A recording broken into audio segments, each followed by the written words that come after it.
오늘 저는 여러분과 함께 여호와의 산에 오를 자, 이와 같은 제목으로 은혜를 나누고자 합니다. 저는 한 주일 전에 남미의 페루와 베네수엘라에서 복음을 전가하고 돌아왔었습니다. 페루는 철광석과 아연이 아주 풍부해서 우리 한국에서만 하더라도 매년 약 3억 달러 이상의 광석을 수입을 하고 있습니다. 자연 자원이 극히 풍부한 나라는 것을 제가 볼 수가 있었습니다. 또 베네수엘라는 문자 그대로 석유에 둥둥 떠있는 나라입니다. 그 매장량이 너무 엄청나서 사우디아라비아에 못지않다는 말을 듣고 마음에 크게 감동했었습니다. 그런데 한 가지 놀랍고 놀라운 것은 이 두 나라가 모두 다 막대한 외국의 빚을 지고 있고, 그리고 빈부의 격차가 극심해서 부자는 어마어마하게 부자고 대다수의 국민은 헐벗고 굶주리고 가난하다는 것입니다. 그리고 정부는 부패 부정이 극심하고 나라가 무질서하고 심히 혼란하는 것입니다.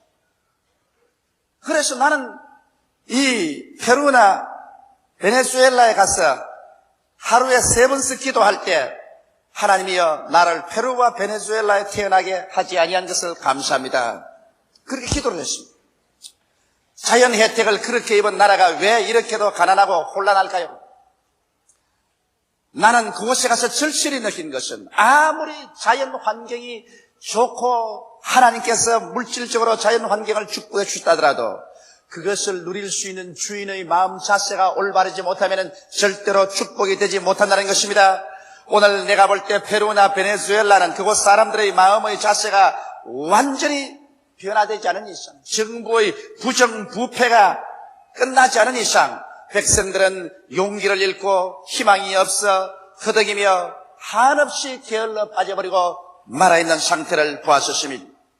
여러분, 진실로 성령의 역사가 있어 회개하고 그리고 정신적인 개조가 되고 마음의 변화가 일어나면 그러한 나라는 세계적으로 잘 사는 나라가 될 수 있다는 것을 저는 마음속에 예절하게 느꼈었습니다. 마치 그 두 나라는 황금 방석 위에 거지가 깡통을 들고 앉아있는 그런 형상입니다. 바로 앉아있는 자리는 황금 방석인데 그럼에도 불구하고 깡통을 들고서 구걸을 하는 그러한 신세가 된 사람 같은 그런 느낌이 마음속에 있었습니다. 성경 말씀하시기를 지킬 만한 것보다 내 마음을 지켜라. 생명의 근원이 이에서 남이라고 말씀하고 있는 것입니다. 하나님께서는 참으로 회개하여 양심이 살아나고 신념과 소망과 사랑을 가진 그 마음의 바탕 위에야 비로소 축복을 주시는 것입니다. 마음의 바탕이 정립되지 아니한 곳에 하나님께서는 축복해 주시겠다고 약속하지 아니하셨습니다. 오늘 이 읽은 성경 말씀에는 누가 하나님의 성산에 이르며 거룩한 하나님 앞에 설 수 있겠는가? 누가 하나님께 의를 얻고 하나님께 축복을 받겠는가? 그 자격에 관해서 분명하게 말씀하고 있는 것입니다. 저는 여러분과 함께 이 자격을 알아보므로 우리 한 사람 한 사람도 하나님 앞에 설 수 있는 자격을 얻는 마음의 자세를 갖자는 것입니다. 우리가 환경의 자연 자원을 탓하지 말고 우리 마음의 자원을 준비할 때 하나님께서는 이를 통하여 없는 것을 있게 하시고 죽은 자를 살리시는 기적으로 우리와 함께 계셔서 축복을 해 주실 수가 있는 것입니다.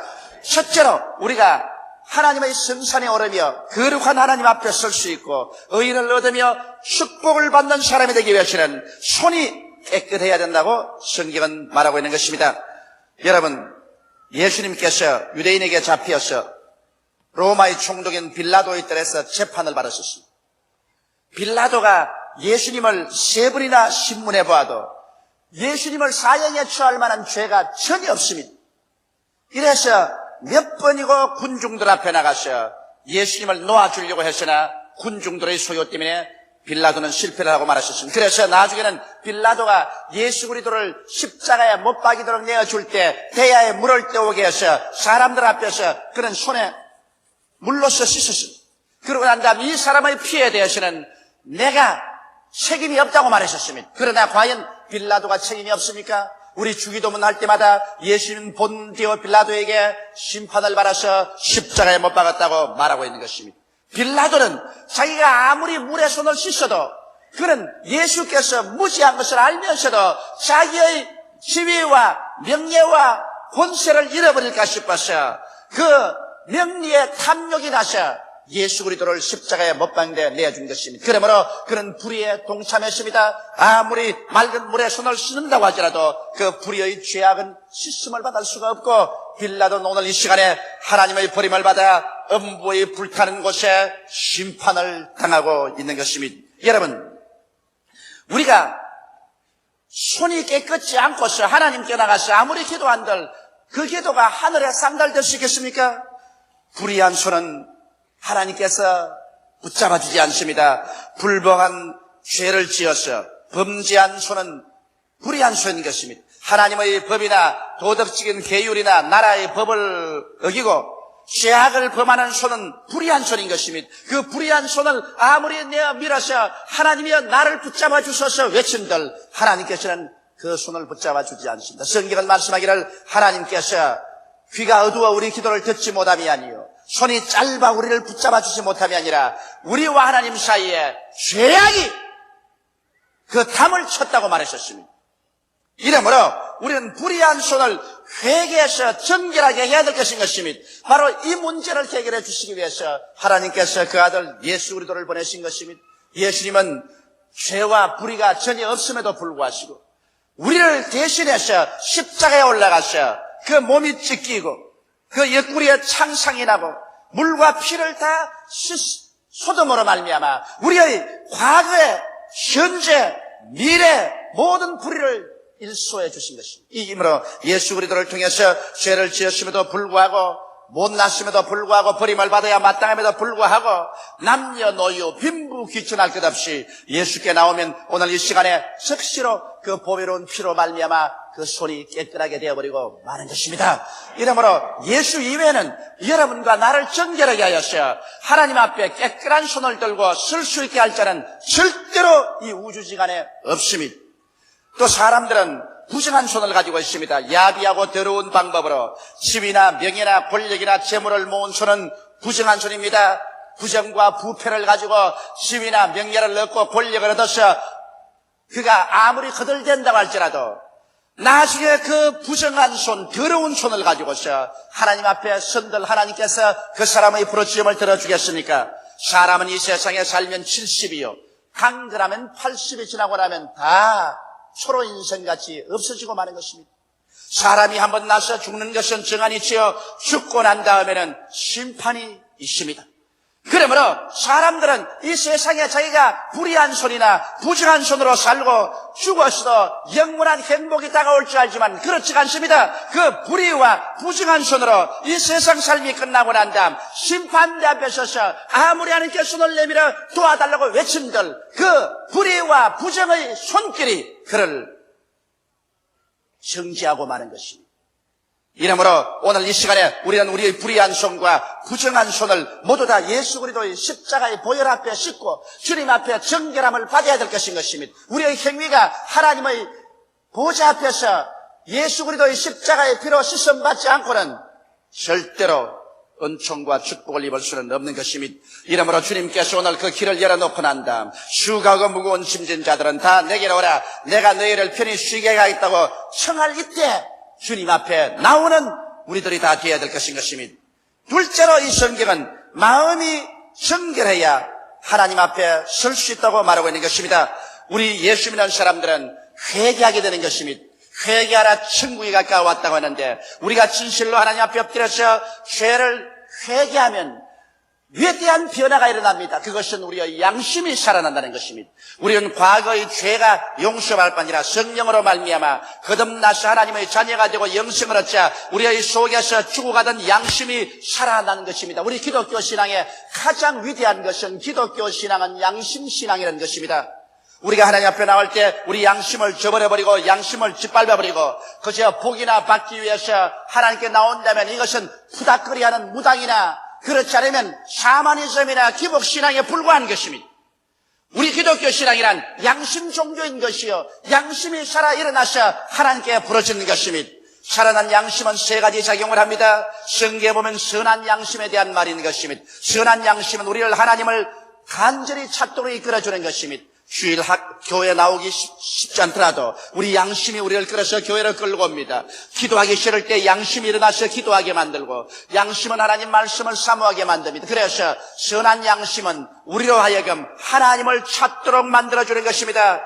또 성경에는 착한 양심이 있습니다. 이 착한 양심은 사람을 허황되게 하지 않고 알차고 착하게 만들며 믿음에 충실하게 만들어서 열매 맺게 만듭니다. 착한 양심은 우리에게 들어와서 사람을 미워하지 않고 사랑하게 하며 선한 사람이 되게 하는 것입니다. 그래서 성경에 기록한 대로 사랑과 희락과 화평과 오래 참음과 자비와 양선과 충성과 온유와 절제와 같은 성령의 열매로 우리의 생애 속에 충만하게 만들어주는 것입니다. 성경은 또 깨끗한 양심에 대해서 말하고 있습니다. 깨끗한 양심은 우리가 죄를 떠나서 의롭고 거룩하게 살게 만들어주는 것입니다. 이 세상에 사는 사람이 죄를 짓지 않고 의로만 가지고 사는 사람은 한 사람도 없습니다. 먼지와 티끌이 매일같이 몸에 묻음으로 목욕을 해야 되는 것처럼 우리의 인생도 늘 우리 마음속에 이 깨끗한 양심의 인도를 받아서 늘 회개하고 자복해야 되는 것입니다. 성경은 말씀하기를 만일 우리가 우리 죄를 자복하면 저는 이쁘시고 이로사 우리 죄를 사하시며 모든 불의의 소리를 깨끗게 하실 것이요 만일 우리가 죄 없다 하면 스스로 거짓말하는 자라고 말하고 있는 것입니다. 이러므로 이 세상에 사는 동안 우리 죄 없는 사람은 없습니다만 깨끗한 양심이 우리를 언제나 끌어서 예수님 앞에 우리 죄를 자백하고 씻음을 받고 변화를 받도록 만들어주는 것입니다. 그러므로 양심의 부활이 없는 신앙은 무속신앙이요 기복신앙에 불과한 것입니다. 그러나 우리가 양심을 따라 살게 되면 하나님께서는 이를 통하여 우리 영혼이 잘됨 같이 범사에 잘되며 강건하고 생명을 얻게 넘치게 얻는 길로 이끌어 주시는 것입니다. 이러므로 양심이 부활한 그곳에 하나님의 성령이 와서 거하시며 하나님 성령께서 우리에게 하나님의 능력과 권세로 채워주시고 거룩하게 살 수 있는 힘을 주시는 것입니다. 그리고 양심이 정결하고 깨끗하게 된 사람은 이제 고난당하는 자를 돕는 마음이 넘쳐납니다. 야고보서 1장 27절에 보면 하나님 앞에서 정결하고 더러움이 없는 경건은 곧 고아와 과부를 그 환난 중에 돌아보고 또 자기를 지켜 새 속에 물들지 아니하는 이것이라고 말하고 있는 것입니다. 우리가 양심이 정결해지고 나면은 우리 그 정결하고 깨끗한 양심을 통해서 이제는 나만 살 것이 아니라 고아를 그 환난에서 돌보아주고 과부를 그 고난당한 데서 도와주며 고통당하는 자에게 찾아가서 그 사람들에게 도움의 손길을 베푸는 사랑의 역사가 나타나기 시작하는 것입니다. 이렇기 때문에 우리 하나님께서는 하나님 앞에 서는 사람들 양심의 부활이 있기를 원하시는 것입니다. 이러므로 주님께서는 회개하라 천국이 가까웠다고 말한 것입니다. 회개하여 양심의 부활이 일어나서 선한 양심, 착한 양심, 깨끗한 양심이 성령과 함께 역사하며 약한 자, 가난한 자, 병든 자를 돌봐주는 그런 마음속에 하나님께서는 천국의 역사를 베풀어주는 것입니다. 그런 사람을 통해서 하나님께서는 용서를 허락하며 성결을 허락하며 치료의 역사를 나타내며 형통을 나타내며 천국의 영광으로 그 마음속에 채워주시는 것입니다. 이러므로 우리는 마음속에 회개하는 운동이 일어났어야 정결한 마음을 갖는 우리들이 되어야 하나님 앞에 설 수 있게 되는 것입니다. 셋째로 성경은 말씀하시기를 하나님 앞에 설 수 있는 자는 허탄한 데 뜻을 두지 않는 사람이 되어야 된다고 말한 것입니다. 사람이 세상에 살면서 허탄한 데 마음을 두고 천방지축으로 뛰면은 자기도 망하고 이웃도 망치는 것입니다. 허탄한 데 뜻을 둔다는 것은 마음속에 탐욕이 들어와서 자기의 정상적인 삶을 잃어버리는 것을 말하는 것입니다. 저는 목회생활 동안에 마음속에 탐욕이 들어와서 허탄한 생각을 함으로 일생을 망치는 사람 많이 보았었습니다. 전혀 광공업에 대해서 지식이 없으면서도 갑자기 광산을 하면 돈 번다는 말을 듣고서 광산의 광자도 모르는 사람이 빚을 잔뜩 내어서 나무의 폐강에 투자해서 허탄한 뜻을 품고서 나갔다가 폐가 망치는 것을 제가 여러 번 보았었습니다. 그렇다면 조그마한 사업을 하는 사람이 그만 마음속에 탐욕이 들어와서 그 조그만 사업으로 착실히 일하지 아니하고 빚을 잔뜩 내가지고서 큰 공장을 짓고 사업체를 확장을 하고 판로가 막히고 그래서 폐가 망신하는 것도 많이 보았었습니다. 사람이 이 세상에서 마음에 탐욕이 들어오면 죄를 짓게 되는 것입니다. 죄가 장수하면 사망을 하게 되는 것입니다. 이러기 때문에 우리 하나님께서는 우리의 마음속에 허탄한 뜻을 두고 살기를 원치 않습니다. 우리는 자기의 분수를 지켜서 살아야지 분수를 넘는 삶을 살아서는 안 됩니다. 한 번은 어떤 할머니 한 분이 대단히 헐무리한 옷을 입고 아주 초라하고 초췌한 20세가 넘은 아들을 데리고서 제게 기도를 받으러 왔습니다. 그 아들은 정신이 이상이 들려서 눈이 완전히 풀렸었습니다. 그 할머니가 하신 말씀이 이러합니다. 그 아들은 국민학교를 나오고 난 다음 건축 노동장에서 노동 품팔이를 하고 살았었습니다. 그런데 하루는 국민학교 곁에 어느 집을 짓는데 거기 건축 현장에 가서 일을 하게 되는데 이 사람이 그 옥상에서 국민학교 마당을 가만히 내려다보니까 아주 아름다운 여선생이 애들을 데리고서 체조 시간에 유의를 하고 있고 그만 거기에 싹 반해버렸었습니다. 정신이 빠져가지고서 건축일은 하지 않고 이제는 그 집에 올라가서 그 여선생만 찾아보고 있는 것입니다. 그러고 난 다음에 그 건축일이 끝나고 난 다음에는 그 국민학교 문가에 서가지고서 그 여선생만 따라다닙니다. 그래서 그 어머니에게 부탁이를 어머니 나 저 여선생하고 결혼해야 살겠으니까 결혼을 해달라. 분수의 어림이나 있습니까? 그래서 어머니가 찾아갔어요. 찾아가니까 그 여선생이 그들 떠보고 난 다음 미치면 할머니가 와서 왜 이러냐고 나가라고. 그래도 적어도 국민학교 여선생이면 대학을 나오고 교사 자격증을 얻어서 그래서 가르치는데 국민학교밖에 안 나오고 건축 현장에서 노동하는 사람으로서 자기 분수에도 안 맞는데 눈을 두고서 애를 태우고 정신을 소모하고 그래서 정신 이상이 걸려버리고 말한 것입니다. 그래 와서 제게 와서 그 할머니가 뭐라고 말하면 목사님은 훌륭하고 명성이 많으신 분이니까 어찌한지 그 여선생에게 말을 해서 우리 아들하고 결혼하게 해 주십시오. 그래 내가 그 할머니 보고 도대체 분수에 맞지 않은 소리 하지도 말아요. 사람마다 다 자기 분수를 따라 인생을 살아야 되는데 어떻게 당신의 아들 국민학교밖에 나오지 않고 건축 현장에서 노동하는 사람이 국민학교 여선생하고 결혼하겠다고 나오는 그 분수가 틀렸지 않소? 그러므로 그런 소리 하지 말고 그 분수에 넘친 잘못된 마귀를 쫓아내는. 이래서 내가 안수하고 이 분수에 넘친 탐욕의 원수 마귀야 물러가라고 꾸짖고 기도를 해준 적이 있습니다. 여러분 사람이 자기 분수를 알고서 처신을 해야지 자기 분수를 알지 못하고 행동을 하면 자기도 망하고 남도 망하게 하는 것입니다. 여러분 우리 대한민국의 현재 형편은 경제력을 봐서 일본과 미국을 따라갈 수가 없습니다. 그러므로 우리가 살 때 미국 사람처럼 살고 일본 사람처럼 살겠다고 하면 우리는 분수에 넘치는 행위를 해서 허탄한 삶을 함으로 말미암아 하나님께서 우리 민족에게 축복을 해줄 수가 없습니다. 이러므로 우리 대한민국 사람들은 우리의 경제력에 맞게 우리 분수에 맞도록 살아야 돼요. 나는 우리 성도들 집에 신방 갈 때 능히 우리 한국에서 만들 수 있는 옷가지나 전자제품이나 여러 가지 기계류들을 외국산을 사용한 거 보면 나는 가슴이 아픕니다. 사람들은 애국 하면은 무슨 큰 일을 해서 정치적으로 나라와 민족을 위해서 뭘 하는 게 애국인 줄 알지만은 그렇지 않습니다. 애국이라는 것은 우리의 평범한 생활 가운데 우리 인간으로서 우리 한국 민족으로서 자기 분수를 지키며 살아야 돼요. 이래서 우리가 물건을 사더라도 우리 한국에서 생산하는 것처럼 옷이나 그렇지 않으면 뭐 전자제품이나 좀 못하더라도 한국제를 사는 거예요. 그것이 애국하는 겁니다. 여러분 우리 교회에서 김포공항 세관에 일하는 분이 많이 계시는데 아마 내 짐을 늘 들춰보면 알 겁니다. 저는 외국 가서 아무런 물건도 안 사옵니다. 나는 왜 그러냐? 살 것 있으면 한국에서 사지. 애들 선물 줄 것이나 자기 집사람에게 선물 줄 것이면 한국에서 사지. 왜 외국에서 사느냐? 그래서 저는 가져나갈 때 내 짐 조사하면 빨래 한 깨끗한 내복들 가져가고 들어올 때 조사해보면 빨래값만 잔뜩 가지고 들어오지 아무것도 안 사옵니다. 내가 대한민국 사람으로서 대한민국을 애국하려면 그런 정도의 애국은 할 줄 알아야지.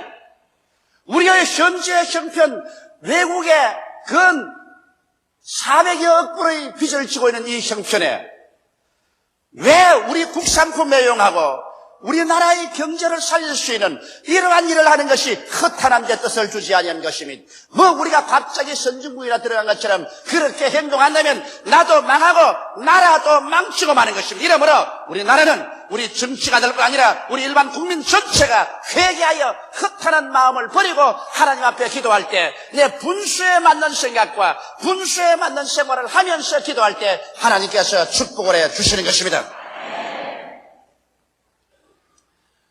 넷째로 성경은 말씀하기를 거짓 맹세하지 말아야 하나님 앞에 설 수 있고 하나님 앞에서 축복을 가질 수 있다고 말하고 있는 것입니다. 스가랴서 8장 17절에 보면 거짓 맹세를 좋아하지 말라. 이 모든 일은 나의 미워하는 것임이니라 나 여호와의 말이니라고 말했으며 에레미야서 19장 12절에는 너희는 내 이름으로 거짓 맹세함으로 내 하나님의 이름을 욕되게 하지 말라. 나는 여호와니라고 말한 것입니다.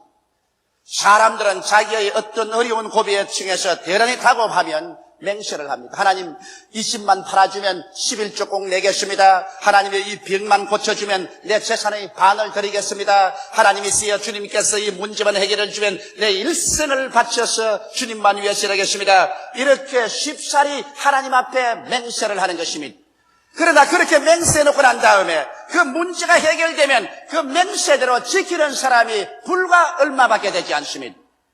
여러분 일단 맹세한다는 것은 하나님과의 무서운 계약 상태에 들어가는 것입니다. 그런데 하나님께서는 그 계약을 다 지켜주시는데 사람이 하나님의 계약을 받고 난 다음에 그 맹세를 일방적으로 파괴해버리면 그 다음부터 그 사람은 목숨을 바쳐서 주님께 기도해도 하나님께서 신뢰하지 않습니다. 여러분 오늘날 하나님과 인간관계도 그렇고 인간과 인간관계도 그렇고 신뢰의 관계인 것입니다. 사람이 서로 약속해놓고 약속을 자꾸 어기면 신뢰를 잃어버리면 그 사람은 폐인이 되고 마는 것입니다. 이 세상에서 눈에 보이는 재산만 재산이 아닌 것입니다. 일생을 살면서 사람 간의 신용의 재산, 하나님과 사람 사이에도 서로 신뢰할 수 있는 재산, 이것은 눈에 안 보이는 거대한 재산인 것입니다.